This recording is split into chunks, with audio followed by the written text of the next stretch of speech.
प्रिय विद्यार्थियों, स्वामी Keshavananda online class में मैं कासमदीन आपका हार्दिक स्वागत करता हूं। तो पिछले वीडियो में आपको मैंने प्रश्नावली 1.2 के 4 सवाल जो है हल करवा दिए थे। तो उससे अगला सवाल है 5वां सवाल। देखिए, जांच कीजिए कि क्या किसी प्राकृत संख्या n के लिए संख्या 6 की पावर n अंक 0 पे समाप्त हो सकती है। 6 की पावर n अंक 0 पे समाप्त हो सकती है। तो देखिए, इसका हल हम किस तरह से निकालेंगे।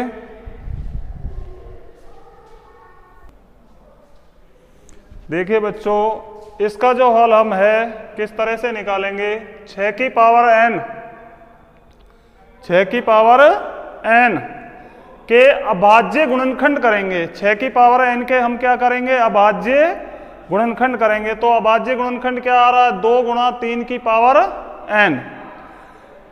कोई भी प्राकृत संख्या है वो 0 पे तभी समाप्त हो सकती है जब उसके अभाज्य गुणनखंड 2 और 5 की घात में हो। किसकी घात में हो, 2 और 5 की घात में हो, तभी वो संख्या 0 पे समाप्त हो सकती है। तो यहां हम क्या देख रहे हैं,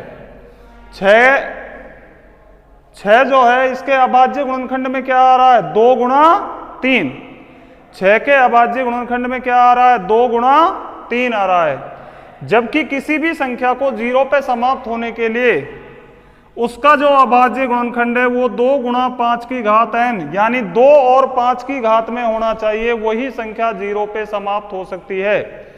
जैसे 10 2 गुणा 5, 20 2 की घात 2 गुणा 5, 30। अब 30 को देखिए आप, 2 गुणा 3 गुणा 5, तो 2 गुणा 5 तो आ रहा है, लेकिन 2 गुणा 5 की घात में आ रहा है। तो जिस संख्या का अभाज्य गुणनखंड 2 गुणा 5 की घात n के रूप का हो, वही संख्या 0 पे समाप्त हो सकती है। वही संख्या क्या हो सकती है, 0 पे समाप्त हो सकती है। तो अगला सवाल है, व्याख्या कीजिए 7 गुणा 11 गुणा 13 प्लस 13 और 7 गुणा 6 गुणा 5 गुणा 4 गुणा 3 गुणा 2 गुणा 1 प्लस 5 ये संख्याएं भाज्य संख्याएं क्यों हैं, हमें व्याख्या करनी है इसकी बस। तो देखिए, हल समझिए इसका। चूंकि 7 × 11 × 13 प्लस 13, तो 13 कॉमन आ गया, 7 गुणा 11 प्लस 1, 13 × 11 7 77 प्लस 1, तो 13 गुणा 77 और 1 कितने हो गए, 78 हो गए। तो यहां हम क्या देख रहे हैं कि 1 के अलावा ये 2 संख्याओं से भाग जा रहा है इस संख्या में। यहां 1 के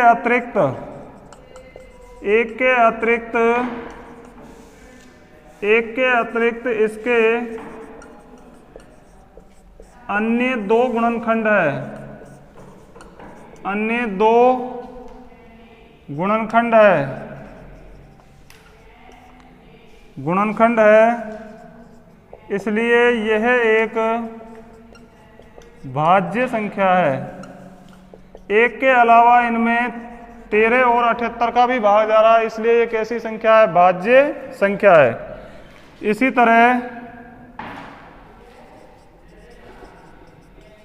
7 × 6 × 5 × 4 × 3 × 2 प्लस 5 कॉमन क्या आ गया, 5।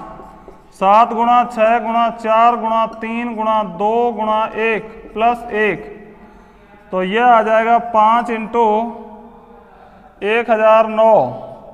तो यहां भी हम क्या देख रहे हैं, 1 के अलावा 5 और 1009 का भी इस संख्या में भाग जा रहा है, इसलिए ये भी कैसी संख्या है, एक भाज्य संख्या है।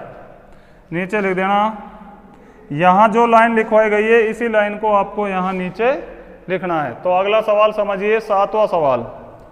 पहले सवाल समझिए, एक वृत्ताकार मैदान है, सानिया एक मैदान का एक चक्कर पूरा करने में समय लेती है 18 मिनट।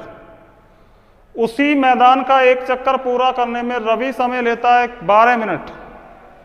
हमें यह निकालना है कि दोनों पुनः प्रारंभिक स्थान पर कितने समय बाद मिलेंगे। तो हमें क्या करना पड़ेगा, 18 और 12 का एलसीएम निकालना पड़ेगा, क्योंकि दोनों एक स्थान पर जाकर मिल रहे, एक साथ मिल रहे। तो ऐसी संख्या जिसमें दी गई सभी संख्याओं का भाग चला जाए वो एलसीएम कहलाती है।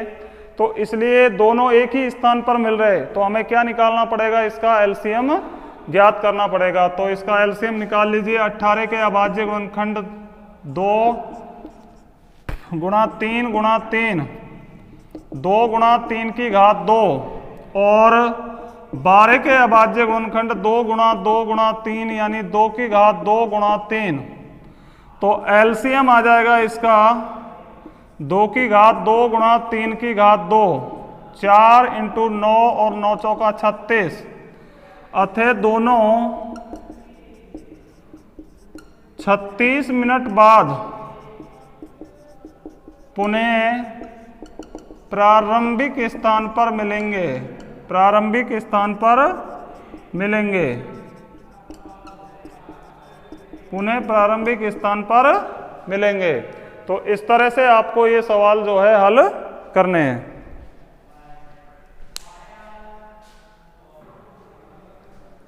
हाँ तो बच्चों,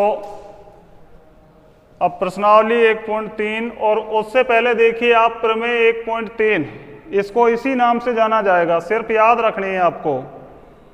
मान लीजिए कि P एक अभाज्य संख्या है, आपके पास कोई अभाज्य संख्या है।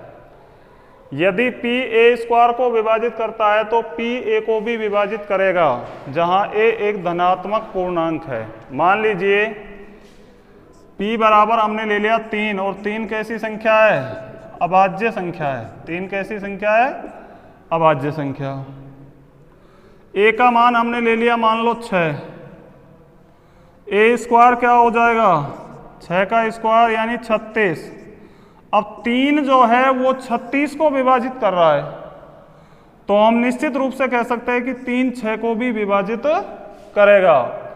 इसका अर्थ यही है कि P एक अभाज्य संख्या है। यदि P a² को विभाजित करता है तो P a को भी विभाजित करेगा। मान लीजिए P बराबर ले लिया हमने 2 और a बराबर ले लिया 5, a² कितना आ गया 25।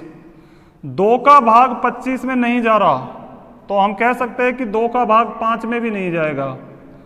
अगर इस अभाज्य संख्या का भाग इसके स्क्वायर में, किसी संख्या के स्क्वायर में जा रहा है, तो उस संख्या में भी उस अभाज्य संख्या का भाग जाएगा।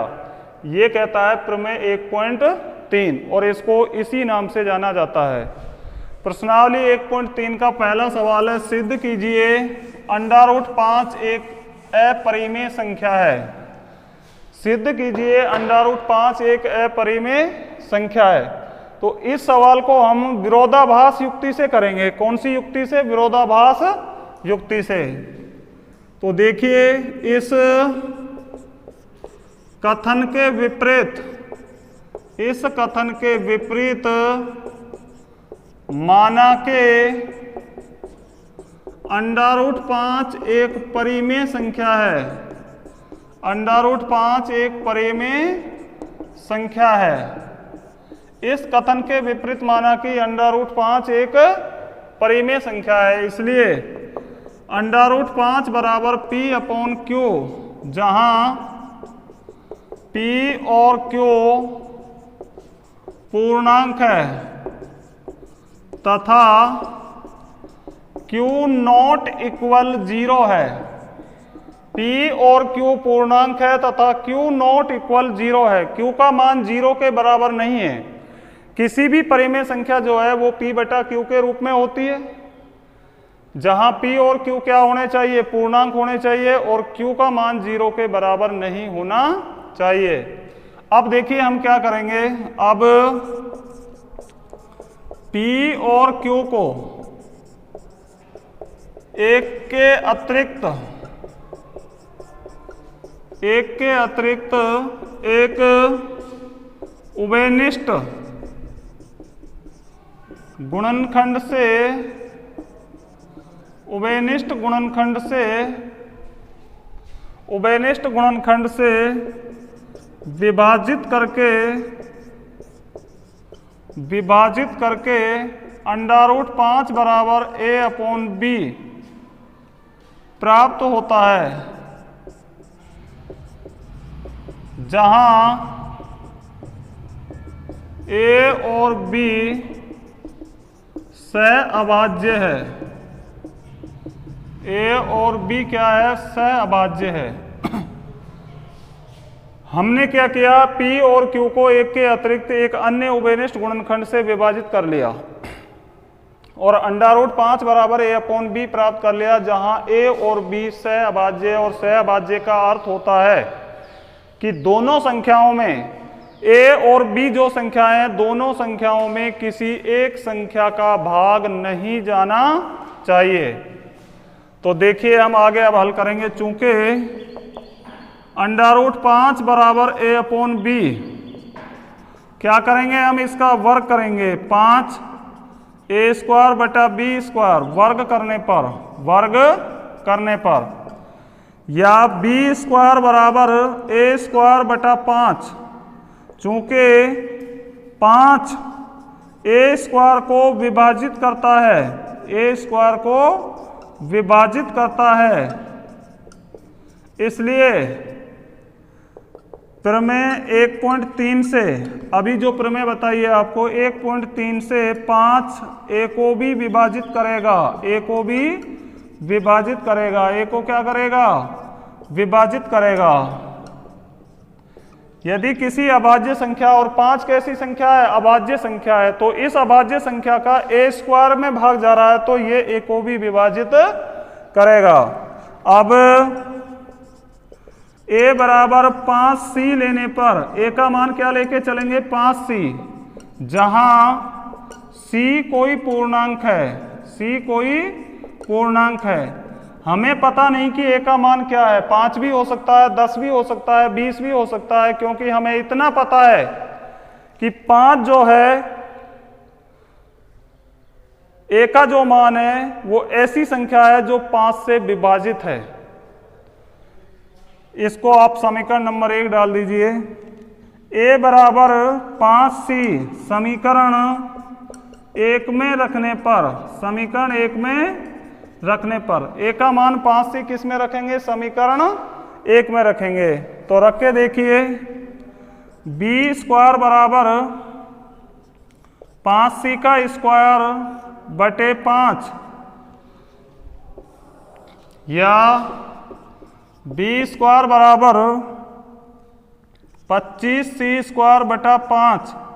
5 से ये 5 बार कट गया तो आ गया b² बराबर 5c² और c² बराबर b² बटा 5। चूंकि 5 b² को विभाजित करता है, इसलिए 5 b को भी विभाजित करेगा, 5 b को भी विभाजित करेगा। चूंकि 5 b² को विभाजित करता है, इसलिए 5 b को भी विभाजित करेगा। अब हम क्या देख रहे हैं कि 5 का भाग a में भी जा रहा है और 5 का भाग b में भी जा रहा है, परंतु हम तो मान के चले थे a और b तो कैसी संख्या है? सहअभाज्य है, भाग जाना ही नहीं चाहिए।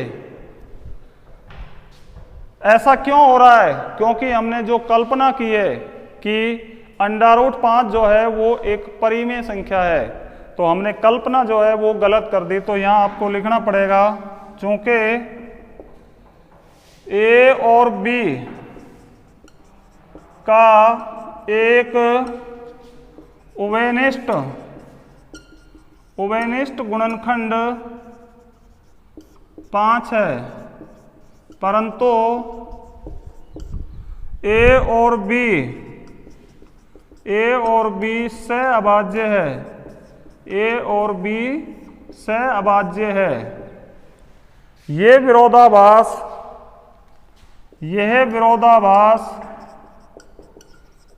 विरोधाभास हमें हमारे गलत कल्पना के कारण प्राप्त हो रहा है अतः √5 एक अपरिमेय संख्या है। √5 कैसी संख्या है? अपरिमेय संख्या है, क्योंकि हमने कल्पना क्या की थी कि √5 जो है वो एक परिमेय संख्या है। तो परिमेय नहीं है तो कैसी संख्या है? अपरिमेय संख्या है। तो इस तरह से आपको ये सवाल जो है हल करना है।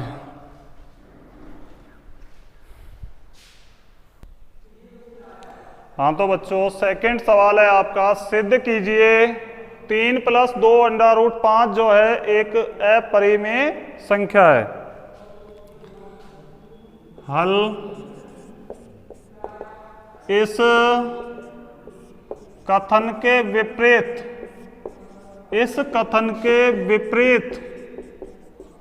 माना के 3 + 2 √5 एक परिमेय संख्या है। हमने कैसी संख्या मान लिया इसको? परिमेय संख्या है। इस कथन के विपरीत माना कि 3 + 2 √5 जो है वो एक परिमेय संख्या है। इसलिए 3 + 2 √5 बराबर P/Q, जहां P और Q सहअभाज्य पूर्णांक है तथा Q ≠ 0 है। देखिए कोई भी परिमेय संख्या जो होती है वो P/Q के रूप की होती है, जहां P और Q सहअभाज्य पूर्णांक है। दोनों लाइन एक ही लाइन में समेट दी। P और Q जो है वो सहअभाज्य पूर्णांक है और Q का मान 0 के बराबर नहीं है। चूंकि 3 + 2 √5 बराबर P/Q या 2 √5 बराबर P/Q, 3 को इधर ले जाओ -3, या √2 √5 बराबर इसका लघुत्तम आ गया Q, तो P - 3Q, या √5 बराबर P - 3Q और 2 किससे गुणा हो जाएगा? Q से गुणा हो जाएगा। चूंकि P, Q 2 और 3 पूर्णांक है, P भी पूर्णांक है, Q भी पूर्णांक है, 2 भी पूर्णांक है और 3 भी पूर्णांक है। इसलिए P - 3Q बटा 2Q एक परिमेय संख्या है।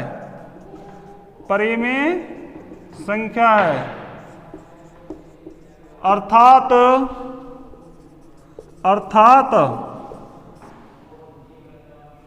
√5 भी एक परिमेय संख्या है। देखिए हमने 3 + 2 √5 को क्या मान लिया? एक परिमेय संख्या मान लिया। कैसी संख्या मान लिया? परिमेय संख्या। और किसी भी परिमेय संख्या को हम P/Q के रूप में लिख सकते हैं। तो 3 + 2 √5 बराबर किसके है? P/Q के, जहां P और Q जो है वो सहअभाज्य पूर्णांक है और Q का मान जो है वो 0 के बराबर नहीं है। चूंकि 3 + 2 √5 किसके बराबर है? P/Q के बराबर है। 2 √5 बराबर P/Q - 3, 2 √5 बराबर P - 3Q बटा Q, या √5 बराबर P - 3Q बटा 2Q। अब देखो ये भी P/Q के रूप की संख्या है, तो ये भी कैसी संख्या हो गई? परिमेय संख्या हो गई। और √5 जो है वो इसके बराबर है, तो √5 भी कैसी संख्या है? परिमेय संख्या है। इससे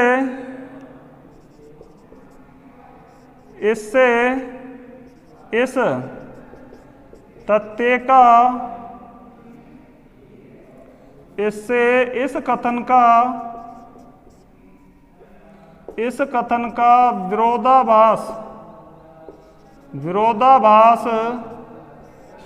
प्राप्त हो रहा है कि √5 एक अपरिमेय संख्या है, अपरिमेय संख्या है।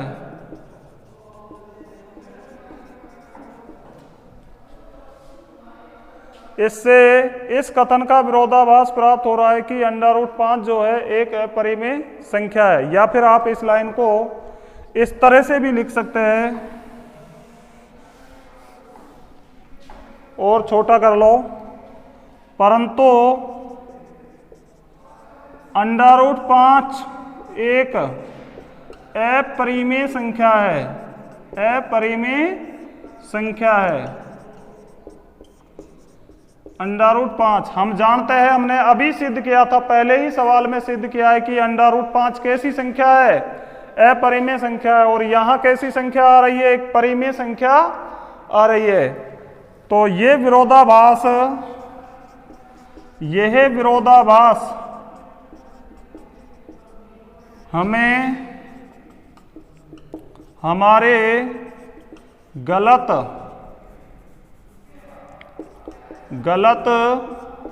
कल्पना के कारण